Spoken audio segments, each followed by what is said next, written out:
오늘 시간 아버님의 장례를 치르고 나서 나누고 싶은 두 가지를 오늘 이 아침과 오늘 저녁 금요복음 집회 때의 그 말씀의 은혜를 나누려고 합니다. 첫 번째는 기도에 대한 배움입니다. 먼저 신약과 구약에서 오늘 두 인물을 통해서 이 기도에 대한 배움을 나누고 싶습니다. 그리고 결론 또한 특별히 또 결론에서는 좀 아버님 장례와 관련된 기도에 대한 나눔을 하도록 하겠습니다. 예수님과 그 제자들이 여리고에서 떠나십니다. 허다한 무리가 배웅하기 위해서 함께 나선 것으로 보입니다. 디메오의 아들 바디메오가 이제 그 길에 앉아 있다가 구걸하고 있는 거지로 있는데 특별히 성경에서 이렇게 이름을 밝히잖아요. 다른 성경에 보니까 그냥 두 사람이 구했다라고 있었다라고 말하기도 하고, 그러나 이름은 밝히지 않는데 여기서 이렇게 이름을 밝힐 때에는 성경의 의도를 생각해 봐야 됩니다. 이 바디메오, 우선 이름을 바뀐다는 의미를 첫 번째로 본다면 지금 이 날씨에 마가가 이 성경을 기록할 때 실존 인물이었던 것 같아요. 사람들이 알고 있는. 그래서 바디메오, 그 바디메오가 그 바디메오야? 라고 말할 수 있는 그런 장면이라고 보시면 되겠고요. 또 한 가지 이 이름의 의미가 가치 있는 사람이라는 의미입니다. 이렇게 보면 그가 처한 상황은 너무나 역설적이죠. 그는 맹인 거지입니다. 즉 무가치한 사람처럼 보이는 것이죠. 그는 이제 나사렛 예수가 지나가고 있다는 사실을 알고 소리를 지릅니다. 다윗의 자손 예수여, 나를 불쌍히 여기소서. 저는 이렇게 정말 좋은 목소리로 말하는 게 아니라 그냥 스크리밍하는, 그냥 외치고 부르짖고 있었다라고 보시면 됩니다. 근데 사람들이 꾸짖습니다. 사람들이 왜 꾸짖을까라는 걸 생각해 봐야죠. 그 이유를 수없이 상상할 수 있습니다. 야, 지금 예수님 여기서 너무 수고하고 모든 일을 마치고 이제 떠나시는데 왜 그렇게 번거롭게 해? 수업 마지막 때 질문하는 친구가 밉잖아요. 마치 왜 마지막까지 이렇게 예수님 귀찮게 해드려? 라고 말할 수 있고, 야, 돈은 이따가 줄 테니까 좀 지금 조용히 있어 라는 그런 꾸짖음이 있을 수 있을 것 같습니다. 그런데 요한복음 9장에 나오는 동일하게 날 때부터 소경이었던 한 사람이 나오는데, 그를 두고 예수님께 했던 그 질문을 통해서 이 꾸짖음의 의미를 또한 우리가 이해할 수가 있습니다. 이렇게 질문하죠. 누구의 죄 때문입니까? 자신의 죄 때문입니까? 아니면 부모의 죄 때문입니까? 라고 이렇게 질문을 합니다. 당시 유대인들은 질병이나 그리고 장애에 대해서 죄와 연결해서 해석했기 때문에 그렇습니다. 그 기준으로 보면 참으로 이 바디메오는 사람들이 볼 때 이름 잘못 지었죠. 정말 부모가 이름을 잘못 지은 거지. 무가치한 자인데, 그렇죠? 가치 없는 사람이죠. 그런 가치 없는 자가 너무나 존귀하신 예수님께서 가시는 길을 번거롭게 하니까 짜증이 나고 정말 그것을 꾸짖었던 것으로 또한 이해할 수 있을 것입니다. 그런데 그렇게 꾸짖는 말을 듣고 나서도 그는 그 다음에 성경에 보니까 더욱 큰 소리로 외쳤대요. 꾸짖으니까 기죽고 그냥 말 못하는 게 아니라 더 꾸짖는 거예요. 뭔가 이 사람에게 있는 거예요. 뭐가. 다윗의 자손 예수여, 저를 불쌍히 여겨주십시오 라고 이렇게 말하고 있습니다. 예수님은 가시던 길을 탁 멈추고 그를 부르십니다. 바디메오는 겉옷을 다 버리고 예수님께 달려갔다라고 말합니다. 그리고 예수님은 물으시죠. 내게 무엇을 하여 주기를 원하느냐? 바디메오는 보기를 원합니다. 예수님은 말씀하십니다. 내 믿음이 너를 구원하였다 라고 말씀하는 것이죠. 그의 믿음을 통해서 보시고 눈을 뜨게 하셨다라고 성경은 말합니다. 네, 우리는 이 장면 가운데 우리는 기도에 대한 관점으로 이 모든 것을 한번 우리가 생각해 볼 수 있습니다. 한번 네 가지 정도로 한번 이 부분을 살펴봤습니다. 먼저 첫 번째는 바디메오는 맹인 거지이지만 예수님을 다윗의 자손이라고 외쳤습니다. 어떤 의미에서 이 세상의 육적인 눈은 멀었지만 진짜 영적인 눈으로 예수님이 누구신지를 알아본 것입니다. 다윗의 자손 예수 그리스도, 메시아와 관련된 분이라는, 메시아라는 것을 그가 어떤 의미에서 이해하고 믿었다라는 걸 보여주고 있습니다. 그는 그렇기 때문에 간절히 목이 터져라 외쳤습니다. 예수님에 대한 어떤 믿음을 가진 것이죠. 근데 생각해 보면 사람들은 그의 예수님에 대한 어떤 믿음을, 특별히 바디메오가 가진 그 믿음을 보지 못하는 거예요. 가치 없게 보는 거죠. 그렇죠? 그저 이번 기회에 한몫 챙기려고 예수님 부르나 보다. 그에게 어떤 믿음도 보이지 않기 때문에 사실상 그렇게 말하는 것이죠. 그래서 조용히 시키려고 했습니다. 근데 그러면서 저는 이 장면에서 바디메오처럼 예수님을 가치 있게 본 자가 어디 있을까? 라고 생각하면서 이름값 한다 싶었습니다. 예수님을 가치 있게 보는 자가 가치 있는 자겠죠. 오늘 이 아침에 여러분이 왜 가치 있습니까? 예수 이름이 내게 가치가 있어. 예수님의 이름이 너무 중요해. 그래서 여러분이 가치 있죠. 이 사실을 보여주고 있는 것이죠. 그래서 사실 우리 모두가 기억했으면 좋겠어요. 오늘도 예수님의 이름으로 예수님 이름을 붙들고 기도하는 아침이 됐으면 좋겠습니다. 두 번째는 기도를 방해하는 자들이 반드시 있다는 걸 보여주고 있습니다. 기도를 방해하는 자가 특히 경건해 보이는 사람들이라는 걸 주의해 보십시오. 세상이 아니에요. 물론 마귀도 그리고 이 세상도 우리의 기도를 방해하겠지만 진짜 우리의 기도를 방해하는 건 어쩌면 교회에 있는 사람들일 수 있다는 것입니다. 이 부분은 조금 이따 제가 구약의 예를 통해서 좀 더 자세하게 살펴보겠습니다. 그런 말 하기도 하잖아요. 기도의 가치 어떤 의미에서 이런 내용들을 동의하지 못할 때 늘 주시옵소서 맨날 달라고만 하는 기도 나는 안 해. 뭐 유치하게 그런 기도를 해. 근데 그것이 정말 믿음이 있는 말일까? 또 한편에 아니 다 아시는 하나님인데 뭘 그렇게 주저리 기도해? 하나님 다 아는데 뭐 그렇게 구체적으로 기도해? 그런 경우도 있는 것 같아요. 그러면서 세 번째 보시면 그러나 예수님 보시면 예수님은 그의 믿음을 보고 계시고요. 그리고 기도의 가치를 하십니다. 그래서 이렇게 말씀하시는 거예요. 내게 무엇을 하여 주기를 원하느냐? 라고 물으십니다. 내게 무엇을 하여 주기를 원하느냐? 아니 예수님께서 그가 뭘 원하는지 모르시는 거야? 지금 눈 멀어 있는 사람이 뭘 구하겠어요? 그렇죠? 뭘 구하겠어요? 다 아시죠? 그런데 물어요. 뭐냐면 굳이 바디메오의 입으로 예수님께 구하는 걸 응답해 주시는 게 그분의 방법이에요. 굳이 우리 모두의 사정을 모르십니까? 주님이 다 아시죠?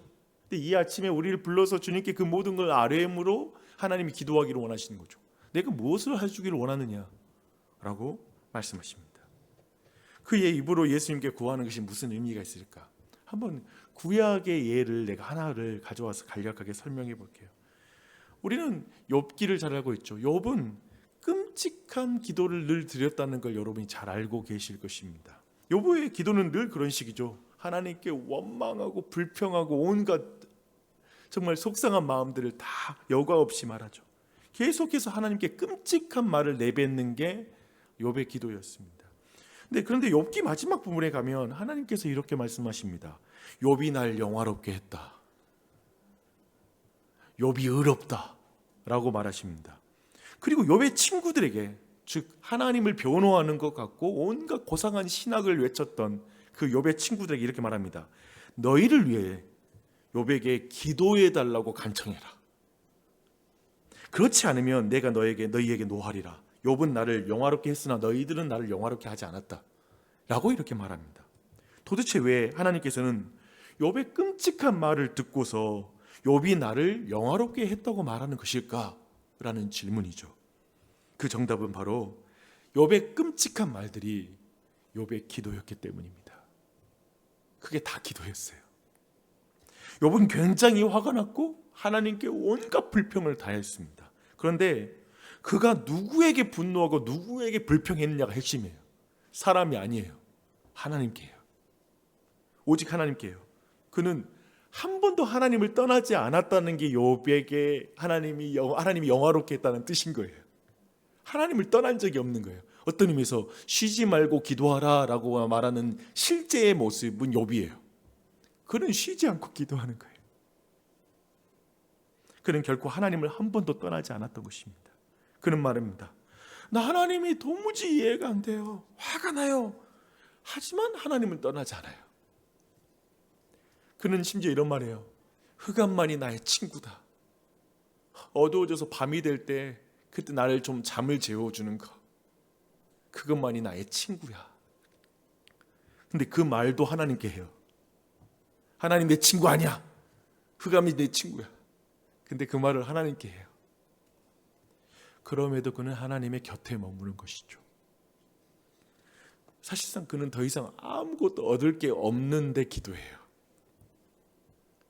놀랍죠?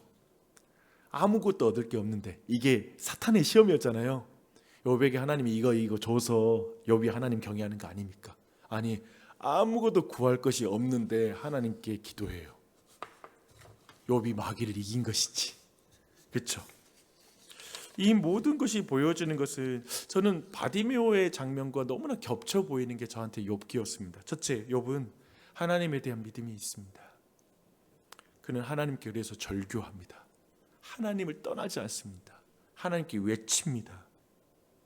침묵하는 것 같은 상황에서도, 하나님이 버린 것 같은 상황에서 계속 하나님께 말하는 거예요.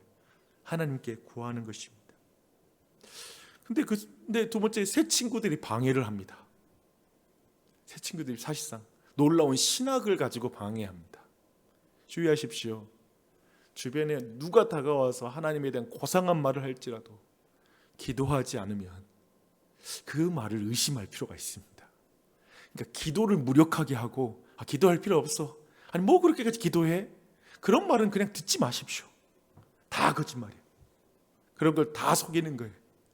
하나님을 고상한 신학으로 기도하지 않는 존재가 있다면 하나님을 모른다고 말해도 우리가 무방할 것입니다. 하나님을 떠나지 않는 것, 기도를 쉬지 않는 것, 그것입니다. 근데 그런 의미에서 욥은 친구들이 막 그렇게 말할 때 더 하나님께 외치죠. 필요 없어, 나 하나님께 들어야 되겠어. 하나님이 나한테 말씀하셔야 돼. 야, 너 작업자득이야. 아니야, 나 하나님께 물어봐야 되겠어 라고 이렇게 말을 하고 있죠. 근데 하나님이 그 순간 세상 사람 다 욥을 이상하게 볼지라도, 제가 하나님께 벌 받아서 저래라고 평가할지 모르지만 하나님은 정확하게 알잖아요. 욥이 나를 영화롭게 했다. 너희가 아니야. 욥이 나를 영화롭게 했어. 나 떠나지 않은 욥이 의로운 사람이야. 정확하게 그걸 평가합니다. 그리고 그에게 네가 나에게 뭘 원하느냐라고 외치듯이, 그때 사실 욥은 그렇게 말하는 거죠. 마지막에 하나님이면 됐어요 라는 기도까지 가는 것 같아요. 하나님을 구합니다 라는 걸 구하는 것 같습니다. 주 안에 사랑하는 여러분, 아버지 장례를 치르면서 이제 나이 드셔서 말씀 못하시고 병중에서 예수님 믿는다고 고백하고 세례를 받으셨잖아요. 우리 모두는 이런 경향이 있잖아요. 그게 진짜 믿음이었을까? 진짜 신앙 고백일까? 검증할 수 있는 게 아무것도 없어. 그렇잖아요. 근데 나는 있어요. 한 가지는 있었던 것 같아요. 말씀을 계속 나누는데 어느 순간에 아버지가 말씀을 막 흡수하는 느낌이 들더라고요. 그리고 아멘 하실 때마다 그 아멘이 진짜냐 아니냐 라는 걸 잘 모르겠지만 그 뭔가 이루어지는 거 보는데, 제가 마지막 장례에서 준비하는 모든 과정에서 뭘 제가 느꼈냐면, 기도했었던 것 있잖아요. 특별히 저도 기도했지만 저희 아버님이 놓고 많은 분들이 기도해 주셨는데, 기도가 하나하나 다 응답됐다라는 게 제 안에 믿음이 생기는 거예요. 하나님이 이 모든 걸 주고 계시구나. 하나님이 기도에 응답해 주셨다는 게 너무나 내 안에, 모든 진행을 보니까 하나님이 그 가운데 일하고 있다는 게 보이는 거예요. 그러니까 믿음이 강해지더라고요. 그러니까 아버지의 어떤 검증이 아니라 하나님은 너무 선하신 분이시고 하나님은 우리의 기도에 응답하신 분이셔 라는 믿음이 그 안에 내 안에 확신으로 내 마음을, 이 모든 장례 가운데 임했던 은혜였던 것을 기억합니다. 주 안에 사랑하는 여러분, 우리가 어떤 자리에 있는지 모르겠습니다. 그러나 우리 각자도 기도 제목이 있을 거고 기도가 더디 응답되는 것 같은 상황도 있을 것 같아요. 하지만 포기하지 마십시오. 포기하지 마십시오. 때가 이를 때 하나님께서 분명하게 보여주십니다. 하나님께서 기도를 응답하시는 분이십니다. 들으시는 분이십니다. 우리의 신음소리까지도 들으시는 분이십니다. 그 믿음으로 기도하십시오. 하나님을 떠나지 마십시오. 떠나지 마십시오. 그 은혜가 우리 모두에게 넘치기를 예수님 이름으로 축원합니다. 아멘. 기도하겠습니다.